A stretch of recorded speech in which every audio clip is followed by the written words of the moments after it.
हे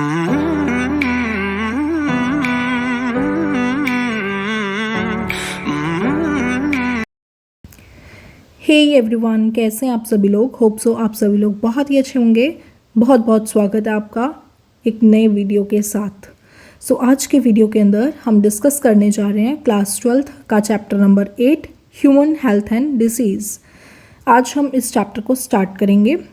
आपको जैसा कि पता ही है कि काफ़ी दिनों से जो है वो वीडियोस मैं अवेलेबल नहीं कर रही थी, मतलब आ नहीं रही थी because of some issue. But अब रेगुलर ही वीडियोस आएंगी विदाउट एनी गैप। डेली आपको 2 वीडियोस देखने को मिलेगी क्लास 12th की। एक जो हमारा चैप्टर जो चल रहा था पहले भी, माइक्रोब्स इन ह्यूमन वेलफेयर, एक वो वीडियो आएगी उस चैप्टर के रिलेटेड, और एक आपका chapter number 8 human health and disease के रिलेटेड वीडियो आएगी। जितने भी लोग मेरे चैनल पर नए हैं, वीडियो को लाइक, शेयर, चैनल को सब्सक्राइब ज़रूर कीजिएगा। ज़्यादा से ज़्यादा सपोर्ट कीजिएगा। एक एक लाइक से, एक एक आपकी कमेंट से बहुत ज़्यादा मोटिवेशन मिलता है मुझे कि मैं वीडियो अपलोड करूं। अब रेगुलर प्रॉमिस है मेरा कि रेगुलर ही वीडियोस अपलोड होंगी मेरे चैनल के ऊपर, 2 वीडियोस डेली। तो चलिए आज सेशन स्टार्ट करते हैं। आज की वीडियो के अंदर हम करने जा रहे हैं chapter 8 human health and disease.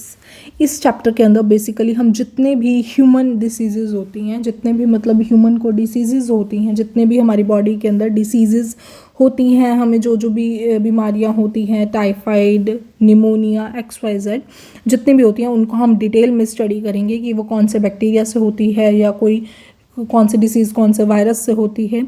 वो सब चीज़ें हम इसके अंदर पढ़ेंगे।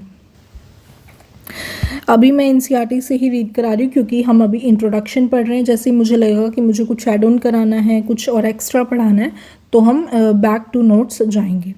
तो इसके अंदर बेसिकली 5 सब टॉपिक्स में चैप्टर डिवाइड है। सबसे पहले है common disease in humans, then immunity, then AIDS, cancer, drug and alcohol abuse. तो चलिए इंट्रोडक्शन से स्टार्ट करते हैं। Health for a long time was considered as a state of body and mind where there was a balance of certain humors. Health जो है वो काफ़ी लंबे समय से कंसीडर किया जा रहा था कि वो एक स्टेट है हमारी बॉडी की, माइंड की, जहाँ पे हम काफ़ी सारे ह्यूमर्स को बैलेंस करके चल रहे थे। This is what early Greeks like Hippocrates as well as Indian Ayurveda system of medicine asserted. और यही सब जो हमारे पुराने ग्रीक्स थे या जो हमारा इंडियन आयुर्वेदा सिस्टम है, यही सब वो कहता है। It was thought that persons with black bile belong to hot personality would have fevers. और ऐसा माना जाता है, ऐसा कहा जाता है, सोचा जाता है कि जो पर्सनस जिनको ब्लैक बाइल हो जाता है, ऐसे पर्सनस जिनको ब्लैक बाइल हो जाता है, वो एक हॉट पर्सनैलिटी से बिलोंग करते हैं और उनको फीवर जल्दी जल्दी होता रहता है। This idea was arrived at by pure reflective thought, discovery of blood circulation by William Harvey using experimental method and demonstration of normal body temperature in persons with black bile using thermometer disproved the good humor hypothesis of health।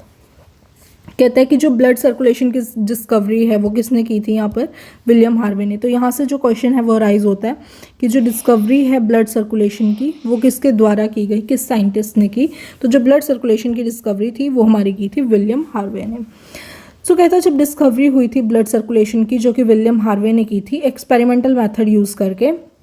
Experimental method means experiment से उसने prove किया ये सब करके, और demonstrate किया कि जो नॉर्मल बॉडी टेम्परेचर है ऐसे पर्सनस में जो कि ब्लैक बाइल, ठीक है, यूज़ कर रहे हैं, थर्मोमीटर यूज़ कर रहे हैं, वो डिसअप्रूव कर रहे हैं good humour hypothesis of health. इसका सिंपल सा मतलब क्या है, डिस्कवरी ऑफ ब्लड सर्कुलेशन, जो ब्लड सर्कुलेशन की डिस्कवरी हुई थी विलियम हार्वे ने की थी। उन्होंने एक्सपेरिमेंटल मेथड का यूज़ किया था इस डिस्कवरी को करने के लिए, और फिर हमें पता चला था कि जो नॉर्मल बॉडी टेम्परेचर है इन पर्सनस विद ब्लैक बाइल, ऐसे पर्सनस जिनको ब्लैक बाइल हो जाता है, तो उनमें जो हम डेमोन्स्ट्रेट करेंगे जो नॉर्मल बॉडी टेम्परेचर है, थर्मोमीटर का यूज़ करके अगर हम उनका पर्सन जिनको ब्लैक बाइल है, अगर हम उनको टेम्परेचर थर्मोमीटर के थ्रू टेम्परेचर चेक करेंगे तो वो डिसअप्रूव कर देता है good humour hypothesis of health. I hope so. ये एक इंट्रोडक्शन है, तो जस्ट मैं आपको बता रही हूँ कि इसमें हेल्थ के बारे में थोड़ा बताया। मेन चैप्टर आपका डिसीजेस से स्टार्ट होगा आगे, तो सब अभी हम इंट्रोडक्शन ही पढ़ रहे हैं। फिर कहता है इन लेटर ईयर्स, बाद के सालों में, biology stated that mind influences through neural system and endocrine system our immune system and that our immune system maintains our health। फिर कहता है कि बाद के सालों में बायोलॉजी ने ऐसा कहा कि जो हमारा माइंड है वो कहाँ कहाँ से चलता है, और हमारा जो माइंड है वो इन्फ्लुएंस करता है न्यूरल सिस्टम से और एंडोक्राइन सिस्टम से। न्यूरल सिस्टम, एंडोक्राइन सिस्टम हम डिटेल में पढ़ेंगे फिजियोलॉजी के अंदर, जब हम क्लास 12th की फिजियोलॉजी को उठाएंगे तो वहाँ पे हम इसका अच्छे से डिस्कस करेंगे। और इम्यून सिस्टम, और जो हमारा इम्यून सिस्टम है वो ही हमारी हेल्थ को जो है वो मेंटेन करके रखता है। Hence mind and mental state can affect our health. जो हमारा माइंड है, जो हमारी मेंटल स्टेट है, वो ही हमारे हेल्थ को अफेक्ट करती है। हेल्थ किन किन चीज़ों से इफ़ेक्ट हो सकती है, अब हमें वो चीज़ यहाँ पे देखनी है। देखो, हेल्थ इज़ अफेक्टेड बाय, सबसे पहला तो genetic disorders, deficiencies with which child is born and deficiencies या defects with which child inherits from parents from birth. So genetic disorders क्या होते हैं? आपने देखा ही होगा कि कुछ चाइल्ड ऐसे होते हैं जिनको जन्म से ही कोई डिसीज़ होती है, जन्म से ही कोई बीमारी होती है। सो हम उसको कह सकते हैं या तो उनके पेरेंट्स में भी ऐसी कोई डिसीज़ है जो कि बच्चे ने जो है वो इनहेरिट कर लिया अपने मदर या फादर से। ठीक है, तो ऐसी डेफिशिएंसीज जो चाइल्ड जन्मा है, बीमारियां, ऐसी डिसीजेज जिसको चाइल्ड को मतलब राइट फ्रॉम द बर्थ है, जेनेटिक डिसऑर्डर्स। ठीक है, तो यानी कि ऐसी डिसीजेज जो कि बच्चे को राइट फ्रॉम द बर्थ है, या तो वो जेनेटिकली इनहेरिट की गई हैं, मतलब पेरेंट्स से आई हैं।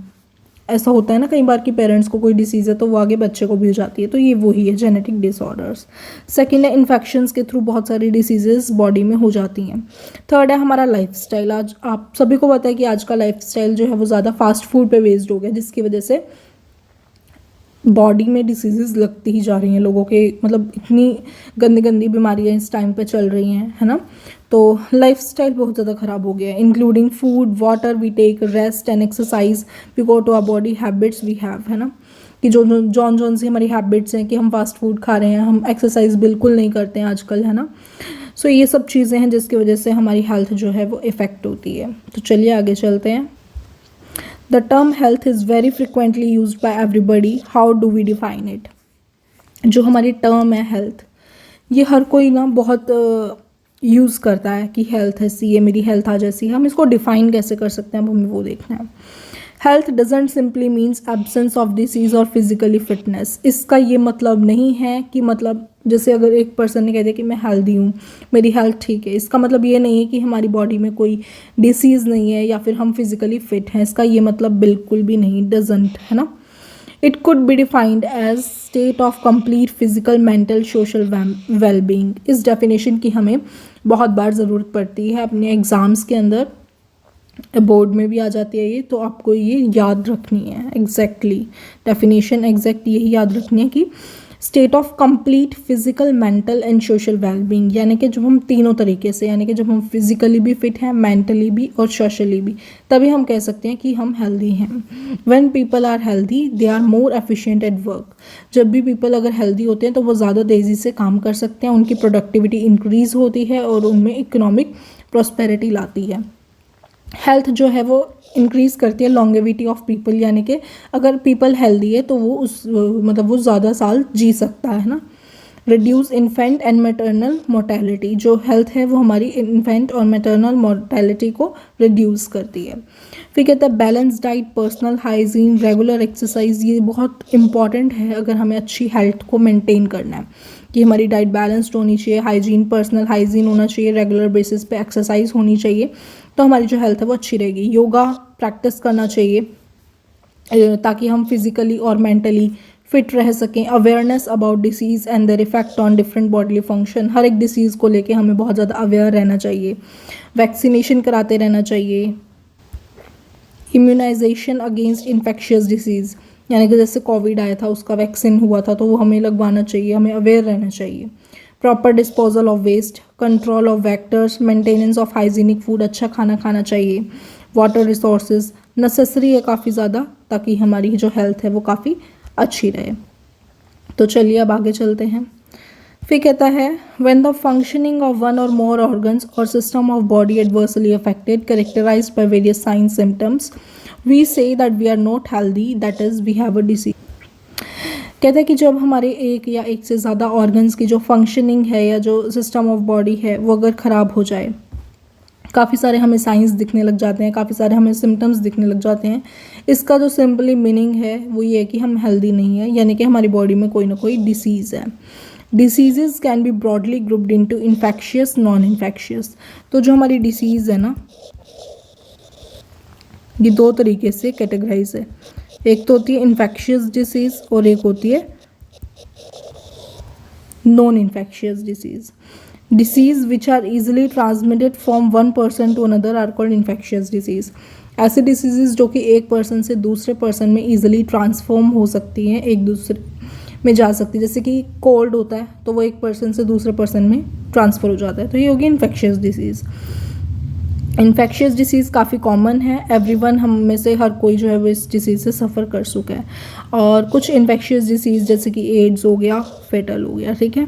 नॉन इन्फेक्शियस डिसीज़ में कैंसर मेजर कॉज है डेथ का, कैंसर ट्रांसफॉर्म नहीं होता, नॉन इन्फेक्शियस है। ड्रग एंड अल्कोहल अब्यूज़, देखो कई लोग होते हैं जो ड्रग्स का यूज़ करते हैं, अल्कोहल्स का यूज़ करते हैं, तो ये भी हमारी हेल्थ को बहुत ज़्यादा एडवर्सली, बहुत ज़्यादा बुरे तरीके से इफ़ेक्ट करता है। आई होप सो आपको यहाँ तक क्लियर हो गया होगा। आज हमने इसकी इंट्रोडक्शन पढ़ी। कल की वीडियो के अंदर हम इसका फर्स्ट टॉपिक जो है कॉमन डिसीजेज इन ह्यूमंस, वहाँ से हम शुरुआत करेंगे। अगर आपको वीडियो अच्छा लगा हो तो चैनल को लाइक, शेयर, सब्सक्राइब करना ना भूलें। ज़्यादा से ज़्यादा सपोर्ट कीजिएगा। एक एक लाइक से, एक एक कमेंट से आपकी और एक एक सब्सक्राइब से मुझे बहुत ज़्यादा मोटिवेशन मिलता है वीडियो बनाने के लिए। अब से रेगुलर बेसिस पे वीडियोस आएंगी तो चैनल को सब्सक्राइब करो, ताकि जैसे ही आप चैनल को सब्सक्राइब करोगे साइड में नोटिफिकेशन बेल को प्रेस कर दीजिए, ताकि आपके पास लेटेस्ट अपडेट आ जाए। जैसे ही मेरी वीडियो चैनल पर पहुंचे आपके पास शो हो जाए। मिलते हैं नेक्स्ट वीडियो के अंदर। Don't forget to like, share and subscribe to the channel. Thank you so much for watching this video.